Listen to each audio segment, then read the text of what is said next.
Алчността не идва с шум. Тя не чупи вратата на душата, не крещи, не заплашва. Тя влиза тихо, почти незабележимо, като мисъл, която изглежда разумна, като желание, което се оправдава само, като малка стъпка, която сякаш не променя нищо.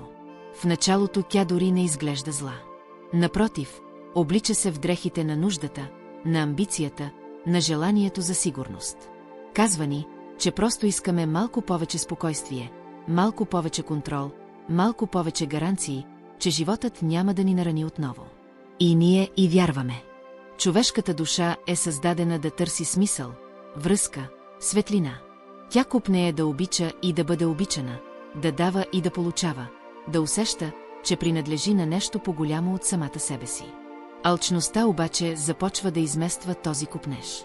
Тя шепне, че смисълът е в притежанието, че сигурността е в натрупването, че стойността ни се измерва с това, което можем да задържим само за себе си. Малко по малко фокусът се измества от вътрешния свят към външния, от сърцето към ръцете, които стискат. В началото човек не усеща промяната. Той все още се смее, все още говори за мечти, все още вярва, че контролира желанията си. Но неусетно мислите започват да се въртят около едно и също. Как да имам повече? Как да не загубя това, което съм събрал? Как другите да не вземат онова, което смятам за свое? И в този момент душата започва да се свива. Не от болка, а от страх. Страхът да не се окаже, че няма достатъчно.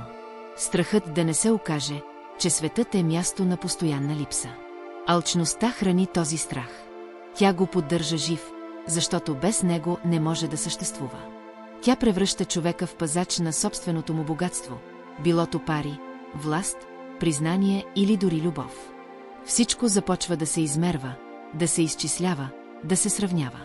Давам ли повече, отколкото получавам? Другият има ли повече от мен? Заслужавам ли това, което имам, или трябва да взема още, за да се почувствам цял? И тук се случва първото истинско разрушение. Човекът спира да вижда другите като души. Те се превръщат в средства, в пречки или в огледала за собствената му стойност. Срещите вече не са пространство за споделяне, а поле за надпревара. Разговорите губят дълбочината си и се пълнят с показност. Всяка усмивка започва да носи въпрос, всяко мълчание подозрение.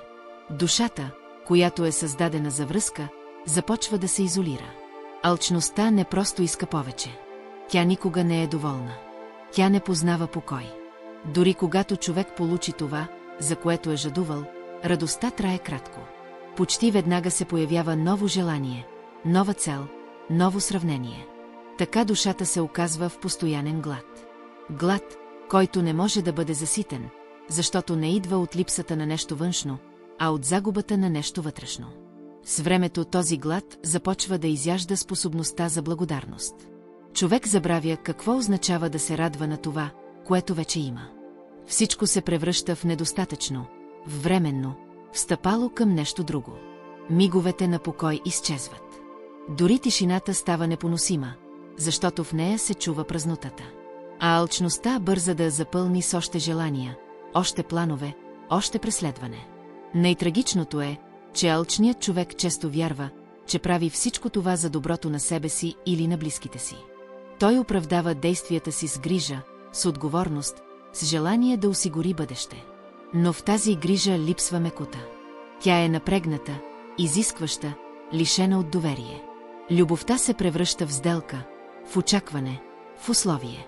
Душата усеща това и започва да се затваря още повече.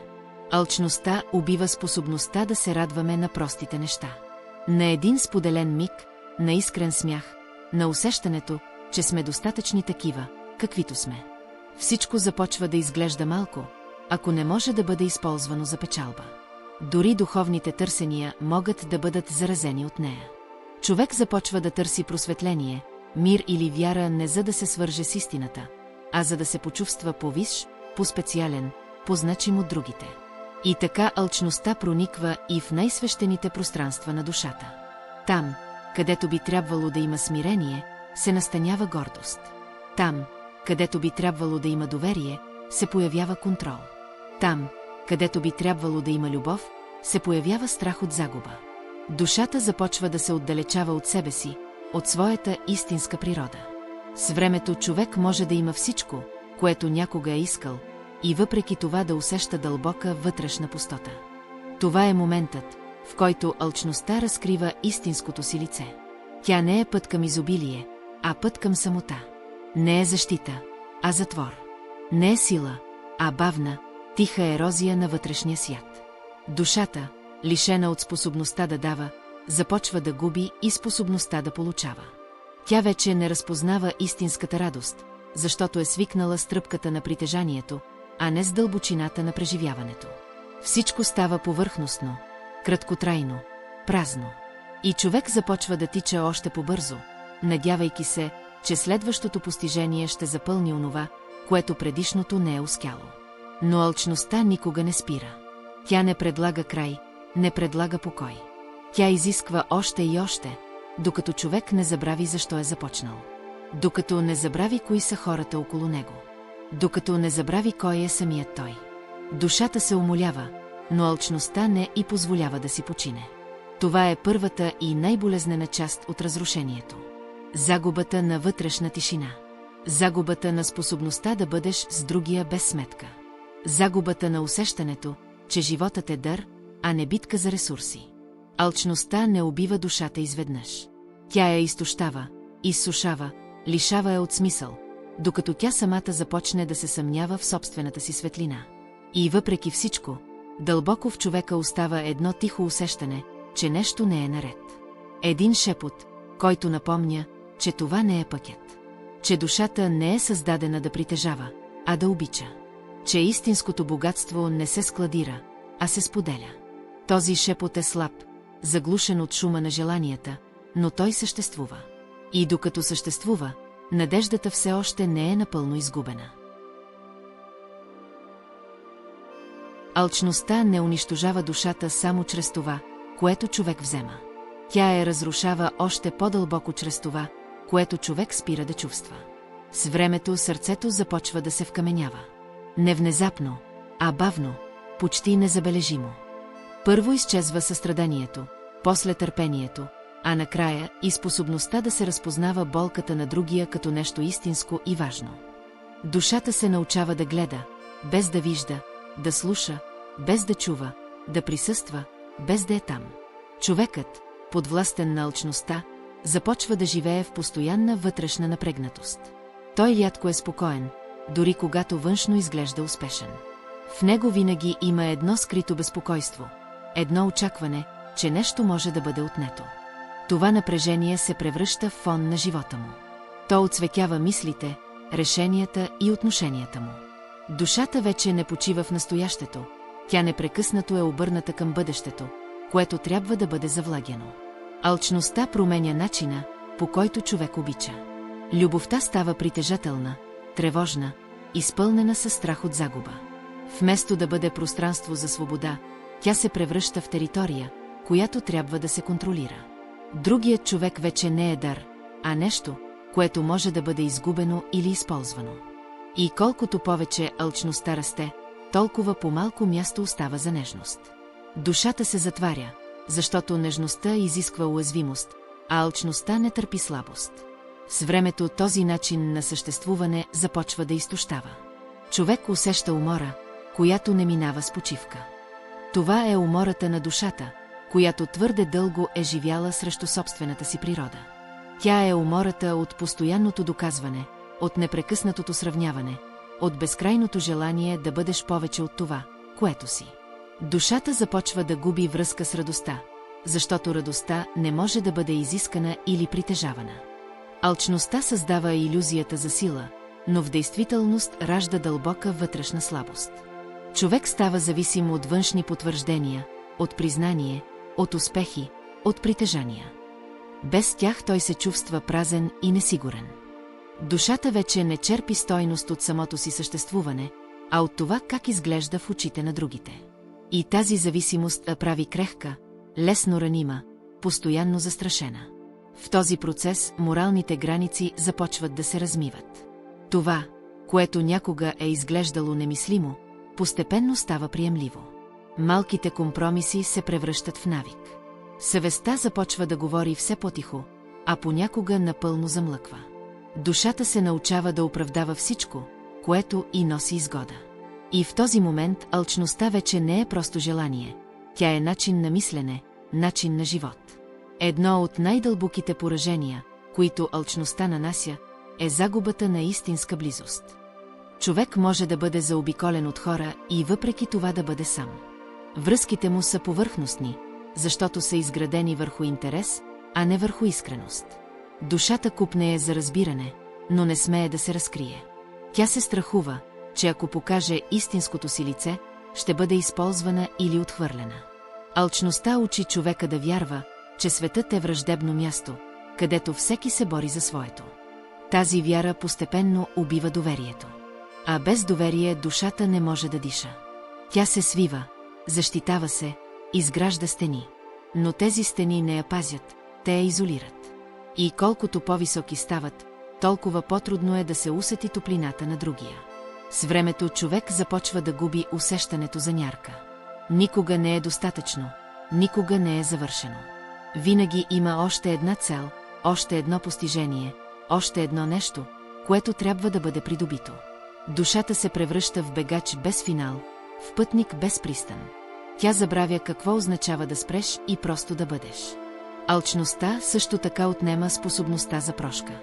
Тя държи сметките отворени, помни всяка обида, всяка загуба, всяко чувство на несправедливост. Душата се натоварва с тежестта на миналото и не може да се освободи. Прошката изисква пускане. Идва момент, в който алчността вече не се крие. Тя не шепне, а говори ясно и настойчиво. Тогава човек започва да усеща, че нещо в него се е пречупило.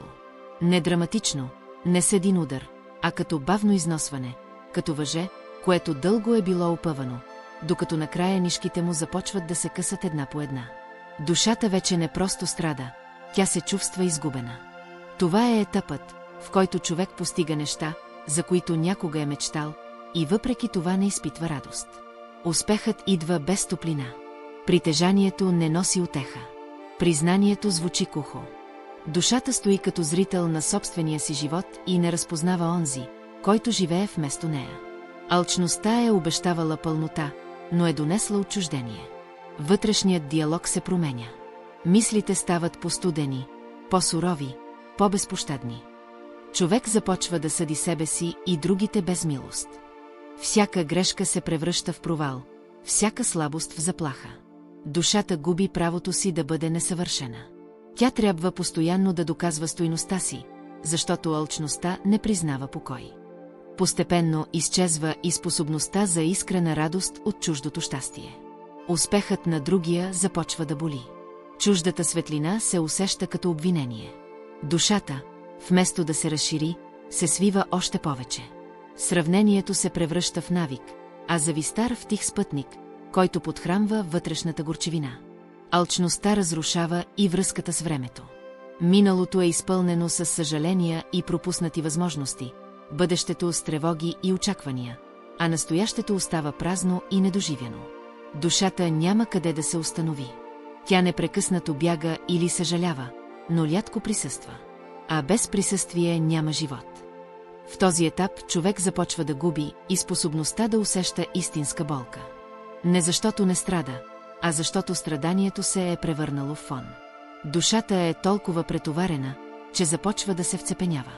Радостта и тъгата се изравняват, стават еднакво далечни.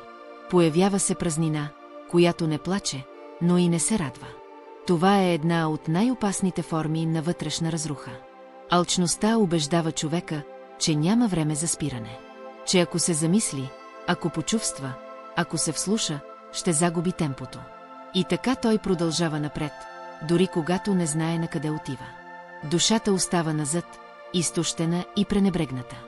Тя изпраща сигнали чрез безсъние, тревожност, празнина, но човекът често ги заглушава с още работа, още цели, още бягство. В този момент животът започва да губи вкус. Дните се сливат, разговорите се повтарят, радостите изглеждат бледи. Душата усеща, че е жива, но не и че живее. Алчността е отнела способността да се преживява дълбочината на момента, защото всичко е подчинено на следващото, на още малко, на още нещо.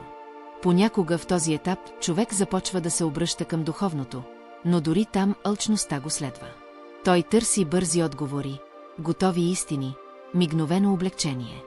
Душата обаче не може да бъде излекувана с притежание, дори когато това притежание е духовно.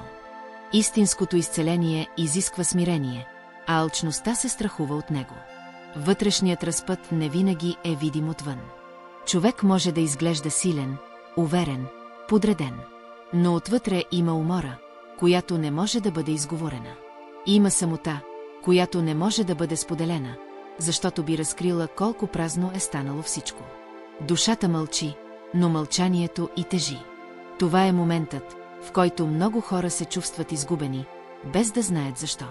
Те усещат, че животът им се изплъзва, но не могат да посочат къде точно са сбъркали. Алчността рядко се разпознава като причина, защото е била представена като необходимост, като двигател, като сила. А всъщност тя е била бавен отровен поток. В третата фаза на разрушението душата вече не просто е наранена, тя е обезгласена. Тя почти не говори, защото твърде дълго не е била слушана. Но дори тогава тя не е напълно изгубена. Някъде дълбоко остава една тиха болка, която не изчезва. Тази болка е споменът за истината. Тя напомня, че човекът не е създаден да живее в постоянен глад. Че не е създаден да се доказва без край. Че не е създаден да заменя любовта с контрол и смисъла с притежание. Тази болка не е враг. Тя е последният зов на душата преди пълното изтощение.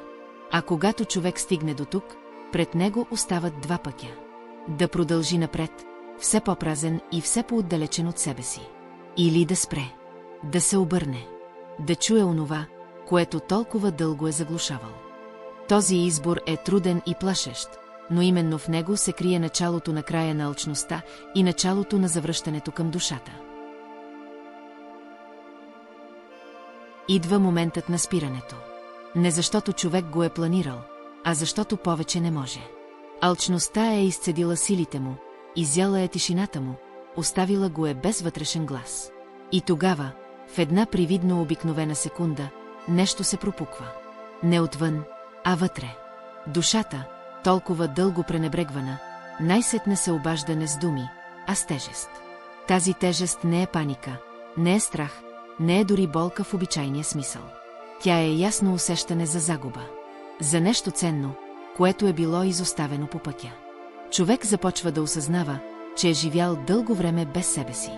Че е бил зает да печели, да доказва, да контролира, но не и да присъства. Душата стои срещу него като непознат, който всъщност е най-близкият. В този момент оправданията губят силата си. Всички причини, които някога са звучали логично, започват да се разпадат. Не защото са били напълно лъжливи, а защото не са били достатъчни. Човек усеща, че не може повече да се крие зад нуждата, зад обстоятелствата, зад страха. Алчността е била избор, макар и несъзнателен. И това осъзнаване боли. Болката в този етап е различна. Тя не тласка към бягство, а към навеждане на глава. В нея има разкаяние, но и яснота. Душата започва бавно да си спомня кои са истинските й нужди. Не още как да ги задоволи, а просто, че съществуват. Нуждата от смисъл, от честност, от любов без условия. Човек започва да вижда щетите. Не само външните, не само разрушените връзки или изгубените моменти, а вътрешните. Колко често е мълчал, когато е трябвало да говори. Колко пъти е взимал, когато е можел да даде. Колко пъти е избирал сигурността пред истината. Тези спомени тежат, но в тях има и семе на пробуждане. Алчността започва да губи властта си именно тук. Не чрез борба, а чрез осъзнаване. Тя не издържа на светлина. Когато човека види ясно, без оправдания и без украса, тя започва да се смалява. Душата усеща, че за първи път от дълго време не бяга. Тя стои. И в това стоене има неочаквано спокойствие. Това спокойствие е крехко. То не е щастие, не е радост, а тиха възможност. Възможността да се избере друг начин. Да се живее по-бавно. да се слуша повече, да се пуска онова, което тежи. Душата не иска обещания, не иска грандиозни промени. Тя иска искреност. В този етап човек започва да усеща колко трудно е да се откаже от алчността. Тя се връща под формата на страх. Страх от липса. Страх от провал. Страх от това да бъдеш обикновен. Но вече има разлика. Душата разпознава тези страхове. Тя не им вярва сляпо. Започва диалог. Това е началото на вътрешното възстановяване. Не чрез внезапно изцеление, а чрез малки, честни избори. Да кажеш истината, когато е неудобно. Да спреш, когато обикновено би продължил. Да дадеш, без да очакваш. Всяка такава стъпка връща по-малко от изгубената цялост. Човек започва да усеща отново вкус на простите неща. Не защото животът е станал по-лесен, а защото душата е започнала да се отваря. Един разговор, една тишина, един жест могат да донесат повече смисъл от всичко, което някога е било натрупано.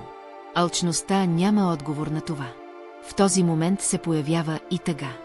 Тъга за пропуснатото време, за наранените хора, за онзи вътрешен свят, който е бил пренебрегван толкова дълго.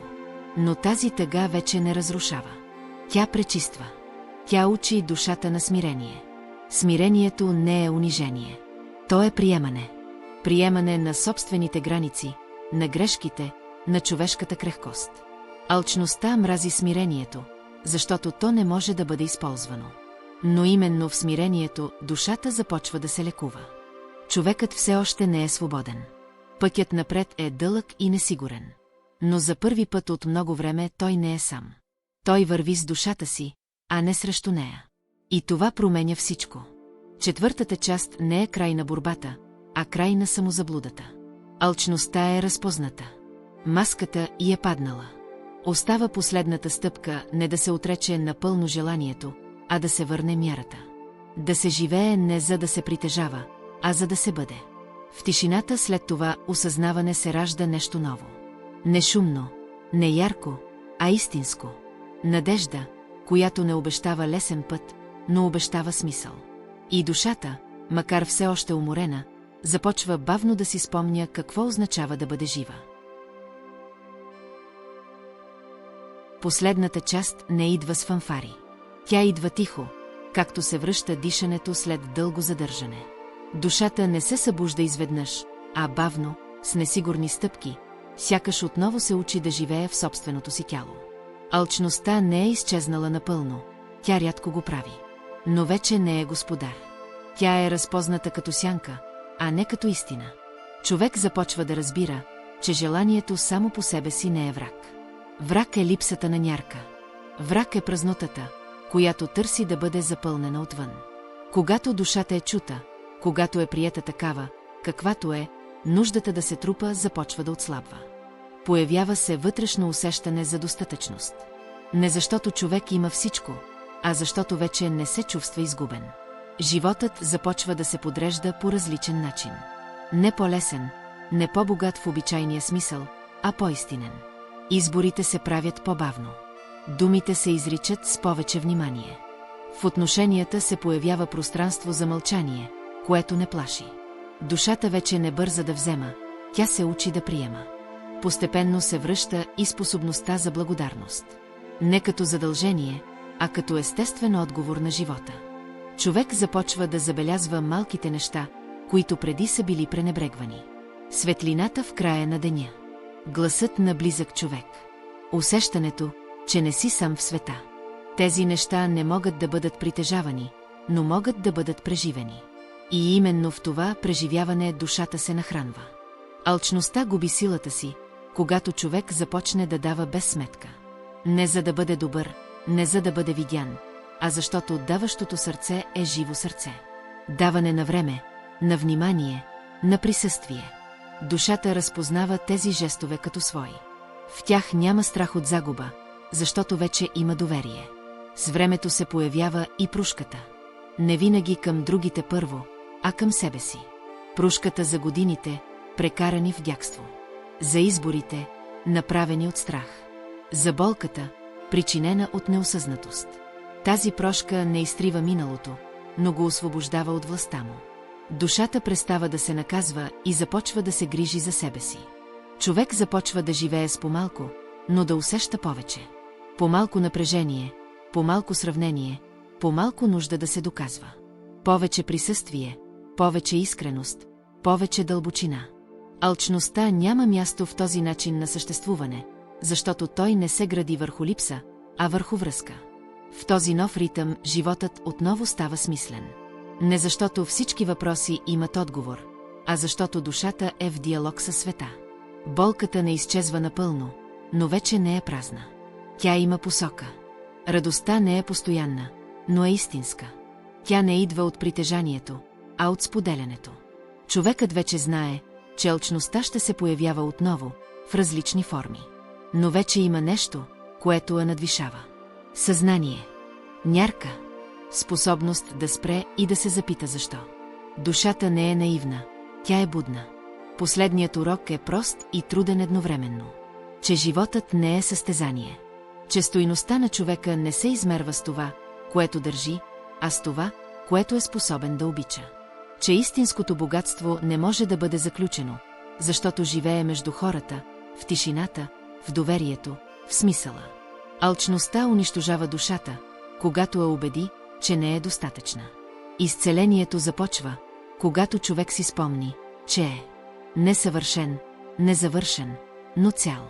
Душата не иска повече. Тя иска истина. И когато тази истина бъде приета, животът се връща към своята естествена форма. Не като притежание, а като дар. Не като борба, а като път. Не като глад, а като тихо, дълбоко присъствие. Там, където алчността губи глас си, душата отново започва да говори.